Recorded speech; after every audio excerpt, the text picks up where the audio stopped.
Sometimes in life we just suffer. Sometimes it's from being totally withdrawn, or so much stress that we are totally anxious, or so tired that we are totally burnt out. But our current position is not our final destination. No, indeed. There's hope. So whether it's your personal life, your career, your relationship, your business, or your job, we say there's reason to believe again. And we present from Andy's personal development, the breakout room. It's the place for health, happiness, and prosperity. Stay tuned for more.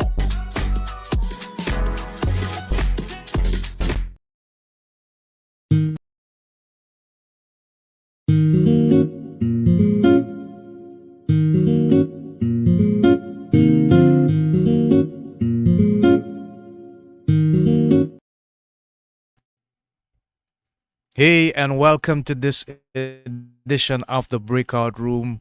This episode entitled Mastering the Mystery of the Mind with Kam Knight. He's our guest. So we welcome all of you who are going to be live with us. And for those who would see this recording sometime later in the future, we thank you for your continued commitment and support to this community as we continue to grow and develop in the Breakout Room. Kam Knight is a coach, international speaker, and best-selling author of a dozen books in the area of mental performance and personal mastery. He's known for bringing fresh solutions and insights that are a rare departure from traditional ideas. Because of his fresh perspective, his books have become the gold standard for their respective topics, which have helped over 500,000 people. And when he's not coaching or writing, he's traveling, having traveled to over 100 countries around the world. In his own words, he says, "In truth, I'm just like you, no better, no worse." So without further ado, let's welcome our guest live in the Breakout Room, the man, Kam Knight. Welcome, Kam. How are you doing today? Thank you very much, Andy. I'm doing fantastic. That's an awesome introduction. Well, you probably are an awesome guy, so you deserve it.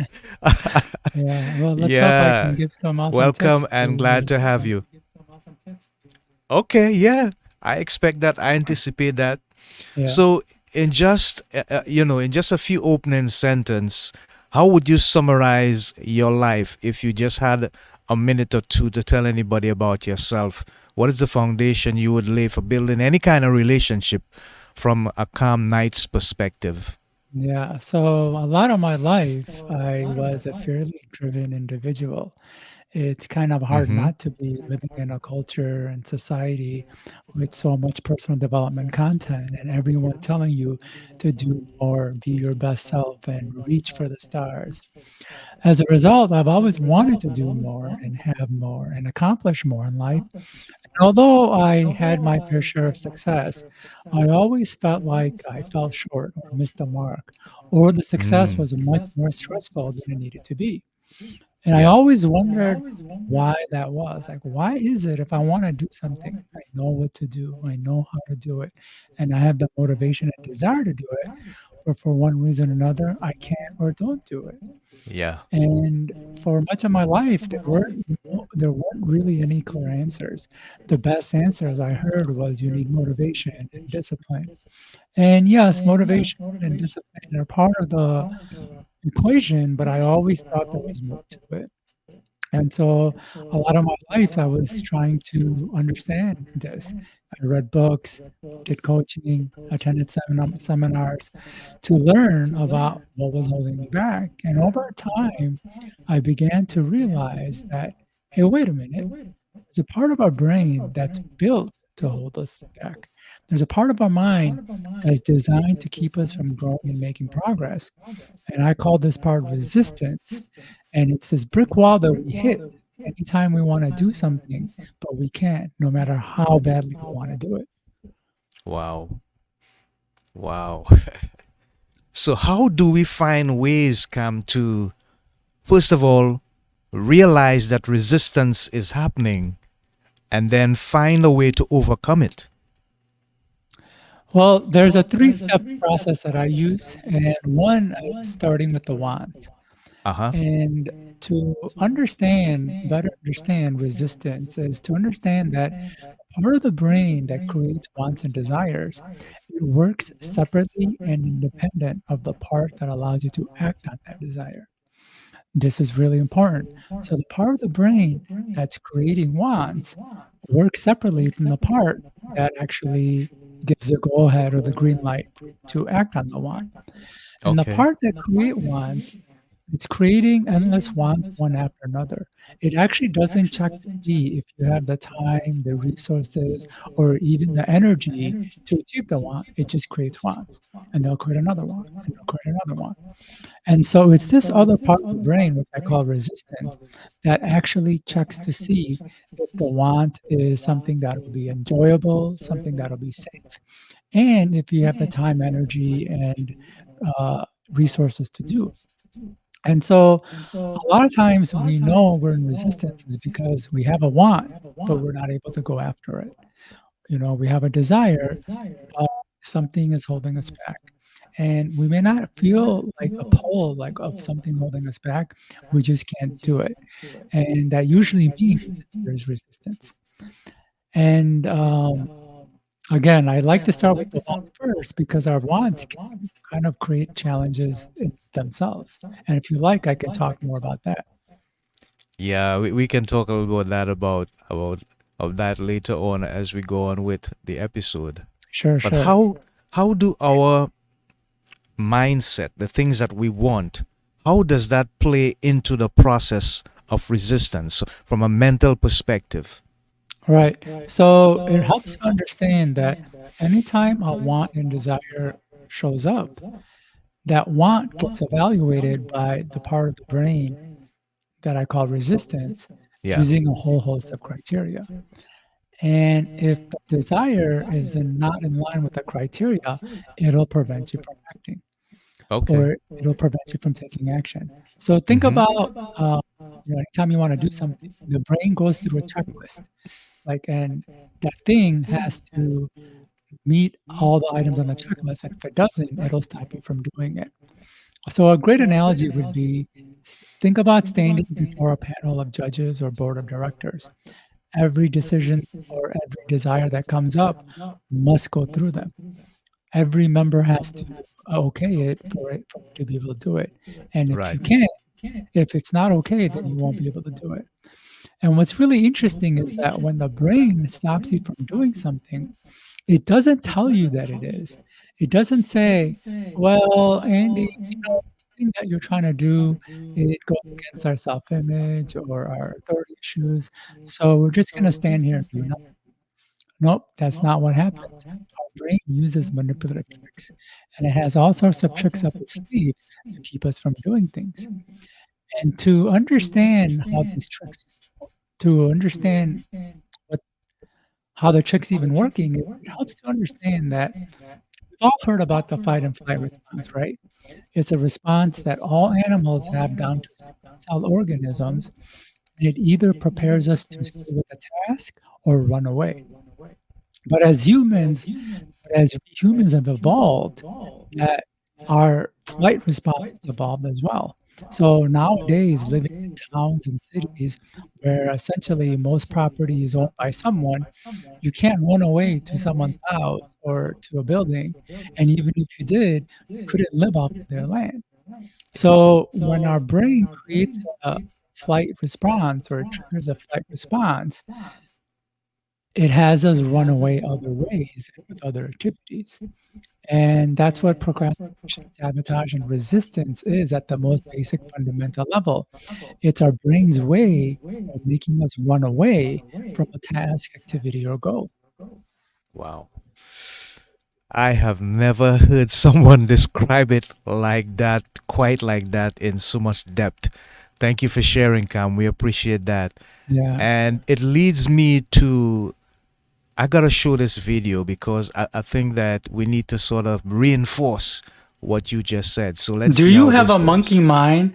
Don't look at me like you don't know what I'm talking about. You know where your thoughts race and you have a million and one things to do, but you can't even get to one of them. As soon as you start on one, your mind nags you about something else. As soon as you start on the something else, your mind nags you about something different. And you're jumping from one thing to the next without making any real progress on any of them. This is how sabotage shows up.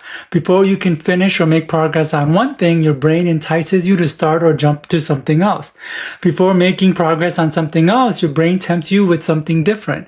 And then it keeps you in this cycle. And this isn't even the worst part of the pattern. Check out the comments below to see how your own brain traps you in a complex maze of your own doing. Wow, that's a very handsome and intelligent guy. So you see, and the thing about it is that I myself, Cam, I do get that challenge from time to time.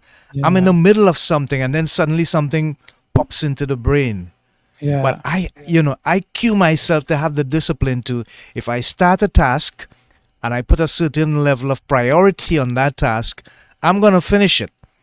And yeah, whatever pops into the brain after, if it requires my attention, then I go to it. Because as I said earlier when we spoke, I love to do journaling and try to stick to a certain plan. If it's 10 items for the day, 10 in the level of priority. But are there any other ways in which we can ignore what the brain wants us to do while we're in the pursuit of something that may be even excellent? yeah. Yeah, so this really brings up a really great point, and it goes back to with our wanting mechanism. It Yeah. creates so many wants in a single day. We don't have the time, energy, and resources to achieve them all. So it's really important that we pick one or a few of them. So the awareness of it is what's the first step, because every time a want comes up, we might think, "Oh, yeah, we have to do this," because that's how the brain makes it. Like, when a want or desire comes up, it's like, we need to do it. It has to be done. If it's not done, something bad will happen. Yeah. But know that the brain is just gonna keep doing that with every want. Even before you finish one want, it's gonna pull you to another want. So that's the first step, is awareness. The second step is to for and that so that kind of a wanting mechanism is what I call an overactive wanting mechanism, where the brain's just creating desires all the time. And in these situations, it really helps to contain or ground the wanting mechanism. Otherwise, it'll pull us in all sorts of directions, and it'll be Yeah. difficult to move in any one. And the way to do that is to pick one want and cut out all the rest. No matter what other desires the brain is producing, Yeah. don't think about, don't worry about, and don't consider them until the first is completed or finished. And this isn't always easy for somebody with an overactive wanting mechanism. That's because we don't necessarily pick or choose our wants. It gets stimulated and triggered. And for a person with an overactive wanting mechanism, it's being stimulated and triggered all the time. And so for such a person, it really helps to take it one step further and try to cut out as much triggers and stimuli as possible. And unfortunately, that can mean cutting out television and social media and even people, because seeing others doing and having things can make us want to do and have those things as well. And I have a personal story to share with this, because Yeah. the overactive wanting mechanism hits home for me so much.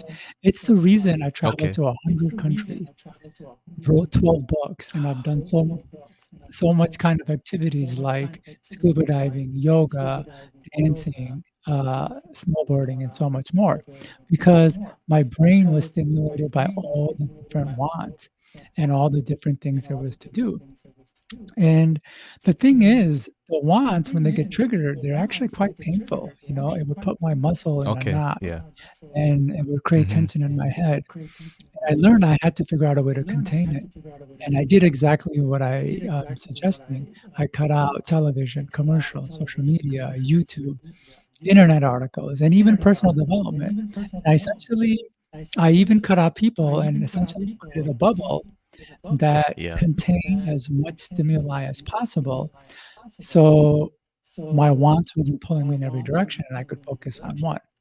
Now, I know this is a really long and winded answer, but I personally believe someone with an overactive wanting mechanism, this may not even be the best solution, but the only solution because our wants are very unruly. Once they get triggered, it's hard to release them, and then it's difficult to focus when they're there. Yeah, and I'm sure you know what I mean.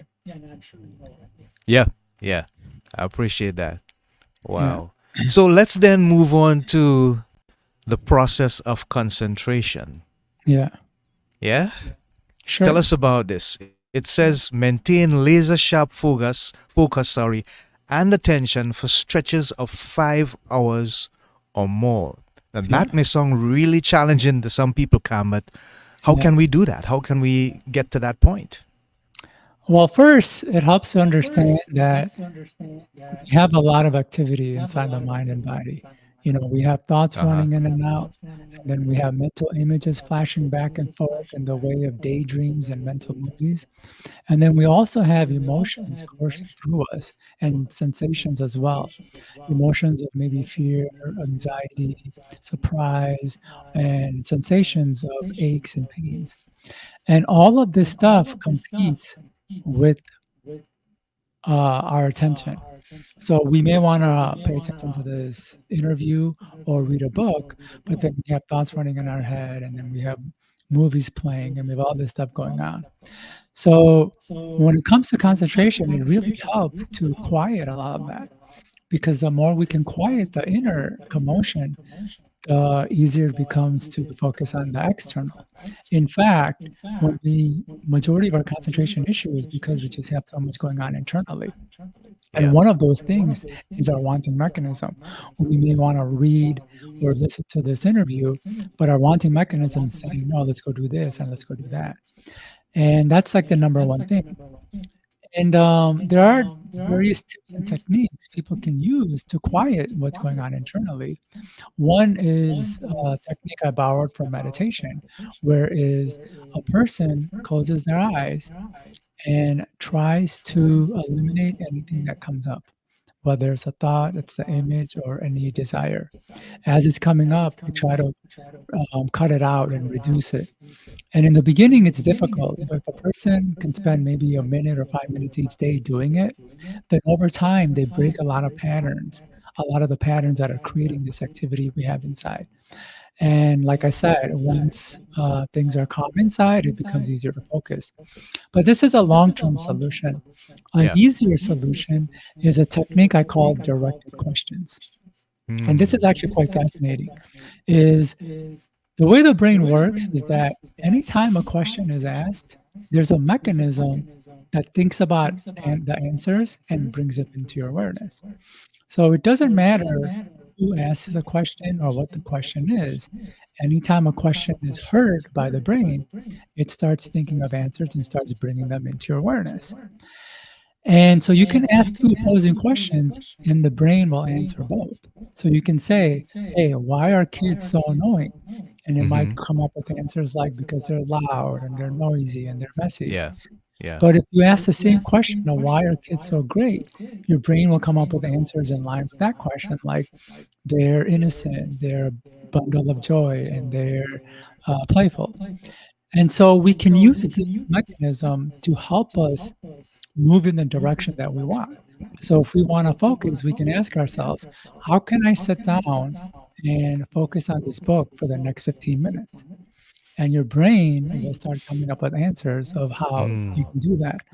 Not Yeah. only will it come up with answers, Yeah. but the questions signal to the brain, this is the outcome you seek, and it'll try to help you achieve the outcome.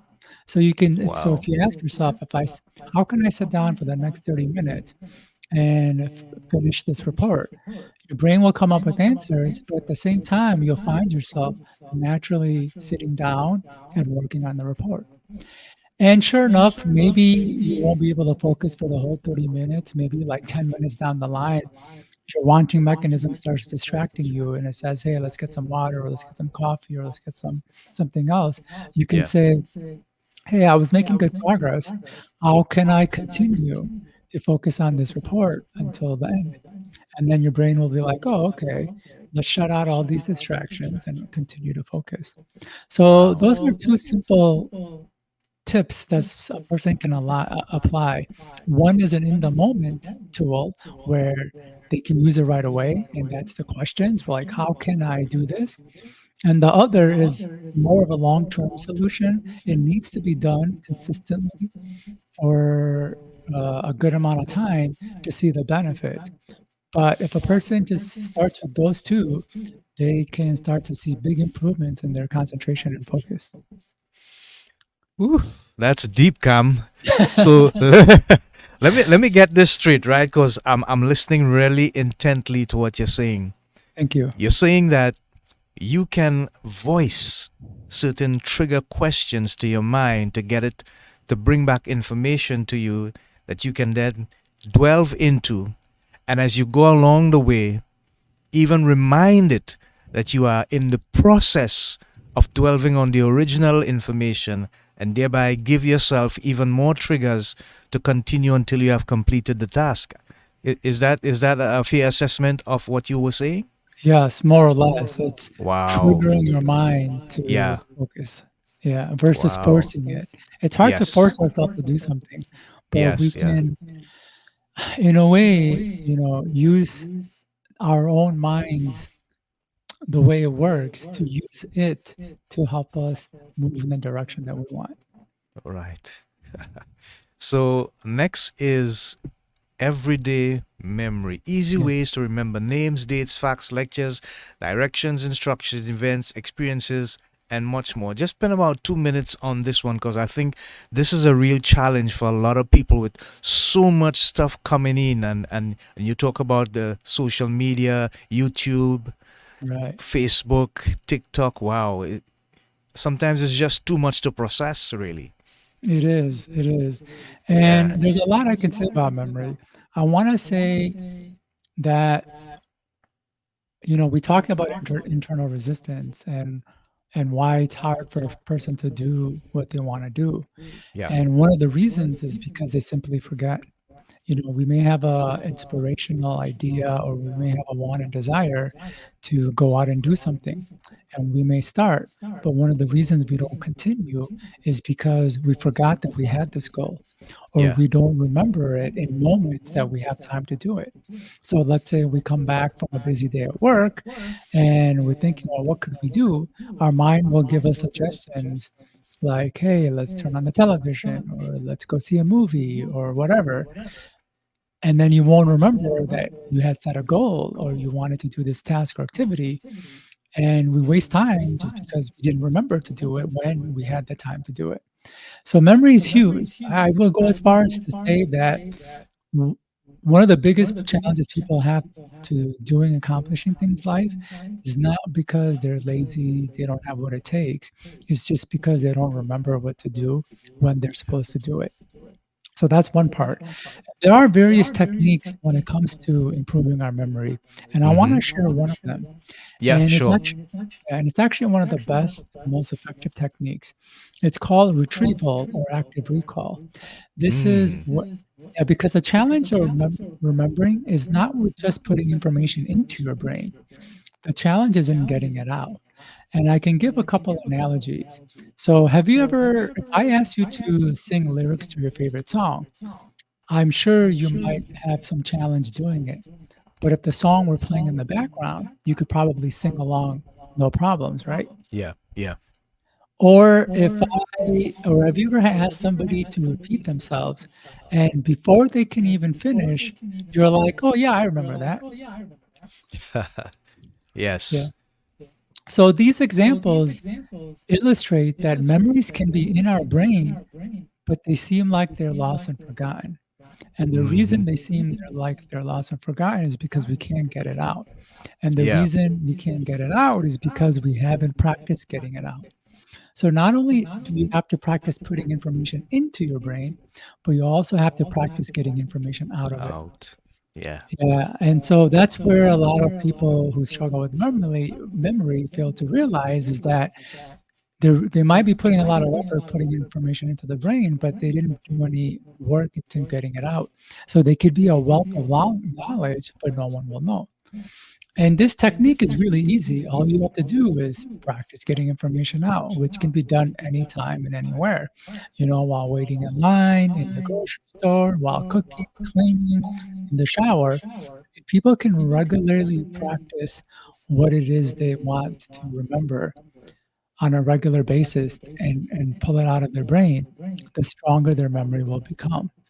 And a simple way to do that, and this is something that I do, is that every morning that I wake up, I spend a few minutes just thinking about everything that I did or happened the day before.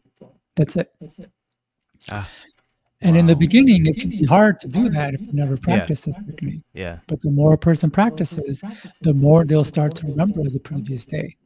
And Yes. and the more they get into the habit of practicing information out, so it just becomes easier to get information out.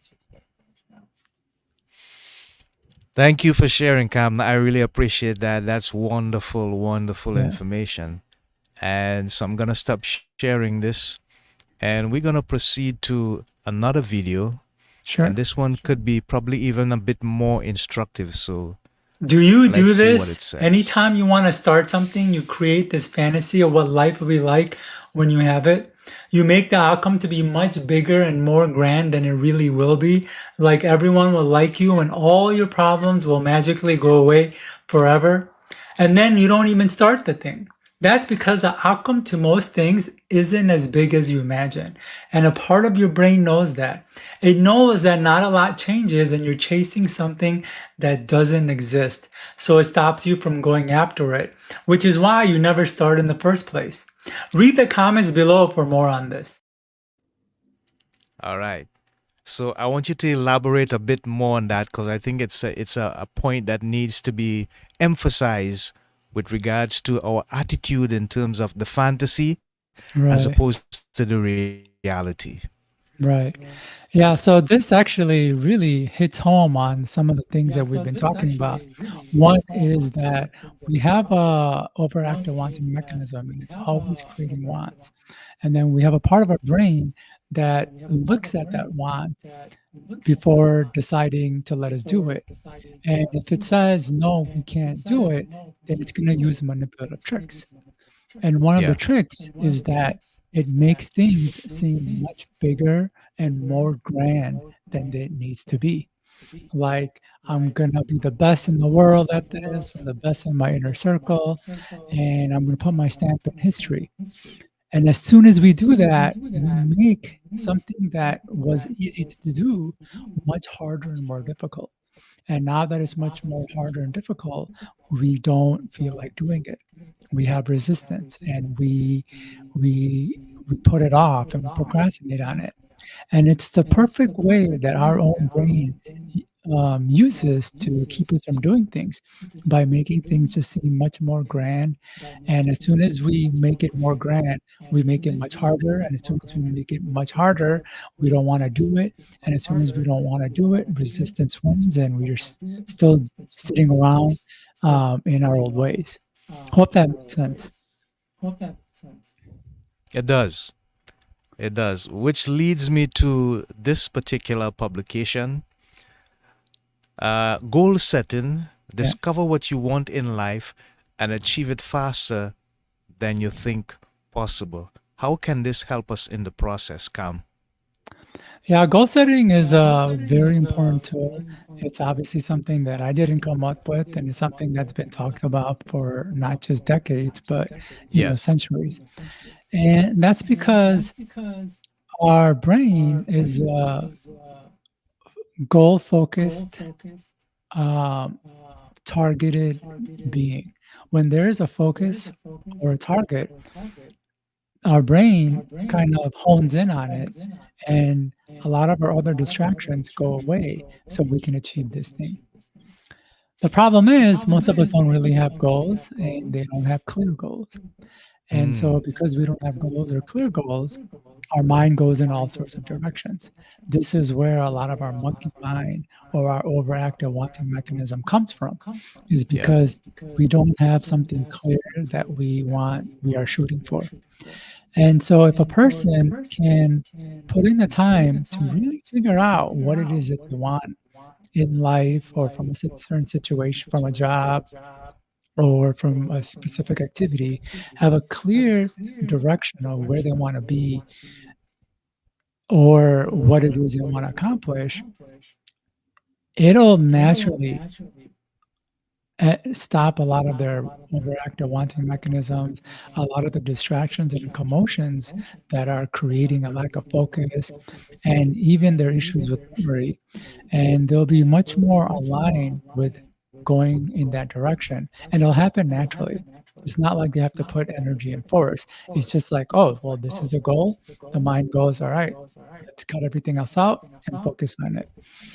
And I can give one tip from that book that could be really helpful is a quote that Sidney Porter said. He said, "One half of knowing what you want is knowing what you have to give up to get it." Yeah. Yeah. So so it's not just important to have a clear goal of what we want, but we also have to understand what we need to give up. Because those things that we need to give up, they're gonna start vying for our attention, and if we succumb to them, it'll be harder to focus on that goal. And a lot of people don't realize, but when we're going after things or we're wanting goals and wanting to achieve, it's because we want more. We see people who are extremely successful, whether on movies or guys like Elon Musk. We think that they have so much, but Yeah. what we don't realize is that they've given up so much to get what they have. Yeah. And Yeah. that's what we need to for goals to be really effective, we need to really understand what we have to give up to be able to get it. Yeah, that's really wonderful. Thank you for sharing, Cam. Yeah, no It problem. reminds me, yeah, it reminds me of a quote by Henry Ford, and he says that everyone that is between the ages of 20 to 80, once they are learning, they are still young. And anyone who ceases to learn is old still. And the thing Yeah, about it, yeah, the thing about it is, I often wonder why is it that at some point in time people feel that they don't need to learn anything more. They don't need to make any neural changes with regards to how they see and perceive things. And I think, we do a great injustice to ourselves, Cam, because I feel that the human spirit naturally was created to exploit novel areas, new things, explore, find out, discover. Discoveries are what have you and I speaking on this technological platform right now. right. Somebody wanted to discover something new, yes, for communication purposes, and here we are, streamyarding hundreds or thousands of miles from each other. So, in a nutshell, how can we encourage, from a coaching perspective, people to recognize that it's important to always be open to new possibilities, new things happening, and it doesn't necessarily have to mean Elon Musk success or a Michael Jordan success or Tiger Woods success or Lionel Messi success, but we can still achieve some level of success right where we are if we just realize that we can learn more than what we have currently learned and we can accomplish more as a result. Maybe not on that large scale, but at least enough to feel some level of fulfillment. Yeah. So you said a lot of important things, and I want to Yeah, riff on maybe three or four of them. sure, One, sure. I want to say there's a really awesome quote that when I started getting older, I started falling into that pattern and thinking. It's like, oh, I'm getting older, less learn, or I'm too old for this. And there was a quote. It said, "You're never too old, and it's never too late to start from scratch." So I I love like that one. that. Yeah. Yeah, I like that. Yeah. So even in my 30s and beyond, when I wanted to do something and my brain would say, well, that's really for young people, or it'll take too much time now. I just think of that quote and I've started doing things that were quite amazing, um, that I would have prevented myself from going after. Yeah. Yeah. Two is you brought up something that is a challenge with our wanting mechanism, and that is having a high want. This is where a person has really high aspirations, like being the next Elon Musk, Jeff Bezos, or Mark Zuckerberg, and they want that right out of the gate. And it's too much of a change that the brain can't help but create resistance. And this is unfortunate because a lot of people, the way their brain and their thinking works is that they feel that if they can't be the best in their inner circle, best in the world, or put their stamp on history, or be as successful as some of the guys that we've just mentioned, then why do it? Like, what's the point? And this thinking really keeps a lot of people from starting stuff. And I want people to understand that it's okay if you're not going to be that level of success. Any success is fine as long as you get started. And so I want people to know that they're not unique in having this thinking. It's actually quite common, and it's limiting them more than they imagine. Yeah. And another thing, when it comes to learning, it helps to understand why a lot of people resist learning.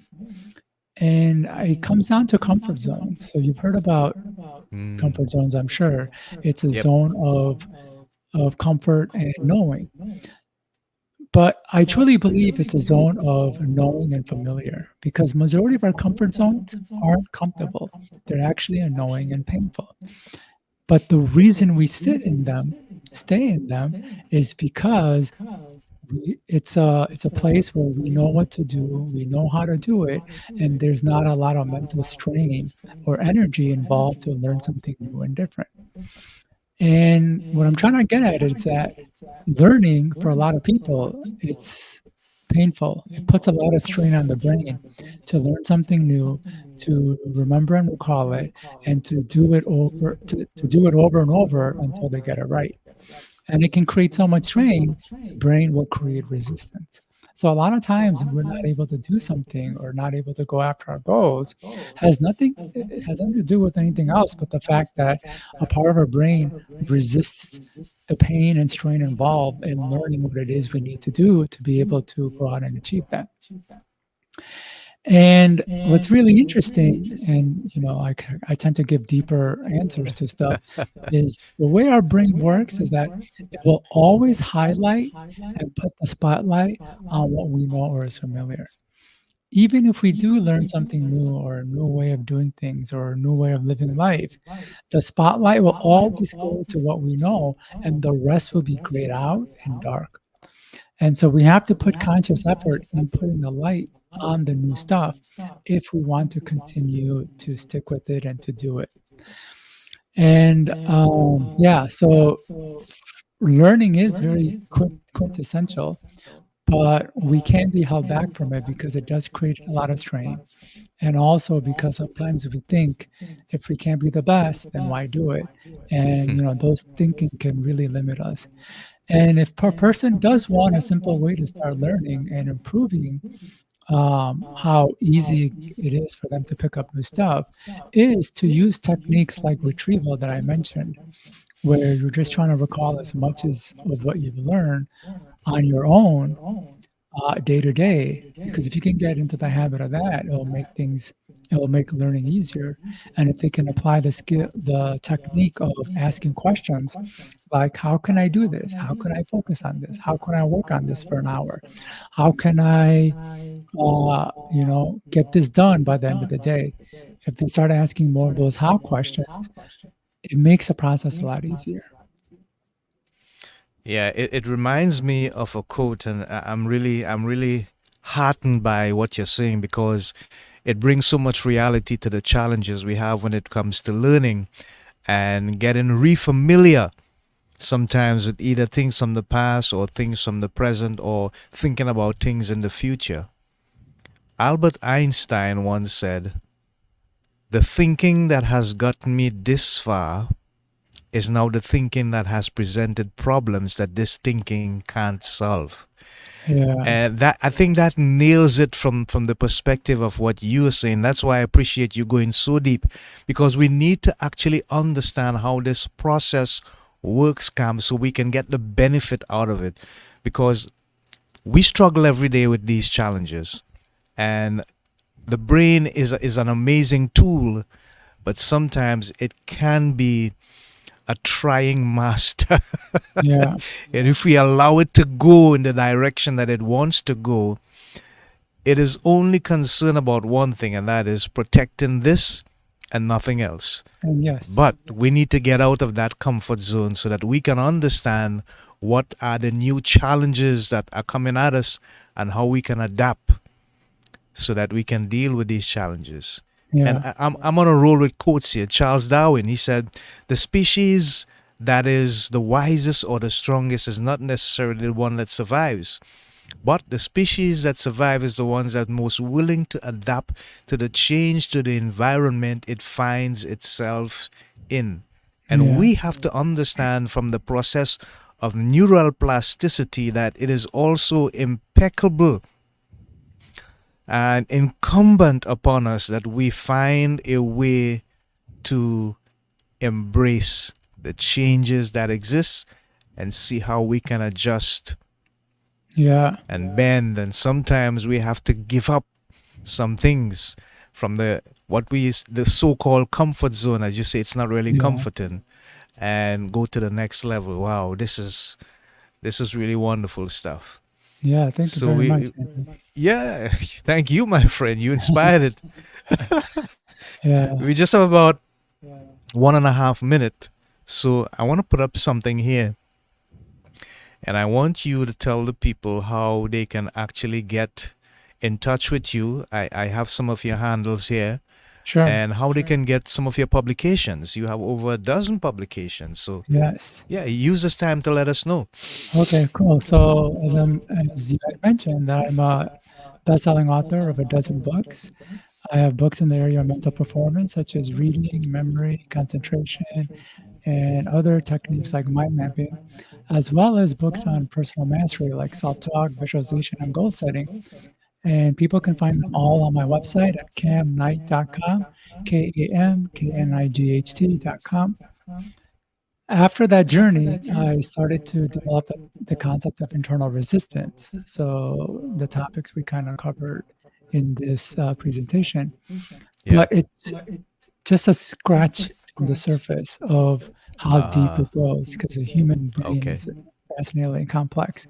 And I have a course Okay. called Conquer Internal Resistance that goes deeper into our wanting mechanisms and our resistance, and more specifically, the tricks resistance uses to keep us from doing things. It discusses dozens of tricks our own brain's using, and they can Yeah. find information on that at kamknight.com as well. And then I also have coaching. I developed a technique which I am right now calling Visual Relief Method, where I can help people go inside their unconscious to not only understand the resistance there, but heal from trauma, um, PTSD, and other challenges in their life. And they can email me at cam@camknight.com if they want more information.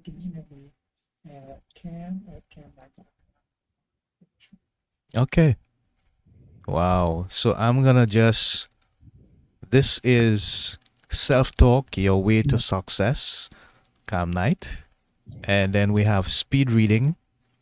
Learn to read a 200 plus page book in 1 hour, also by Kam Knight. And we have the art and science of visualization, a practical guide for self help, self healing, and improving other areas of yourself. So, yes, my friends, you can get all of these and more. His information is up on the board there, and he's told you about the other stuff that he's offering. So we are so happy to have had Kam Knight within our midst on the breakout room.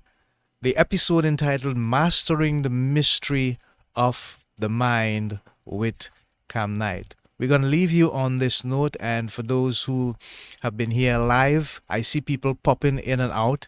But for those who are going to see this recording later on, please know that we are always in the process of doing the things that would help you to become a better, more empowered, more enabled, and more competent individual. Our watchwords are health, happiness, and prosperity. So until next time, this is Andy of Andy's Personal Development live in the breakout room together with my guest Kam Knight saying so long, Godspeed, God bless, Namaste.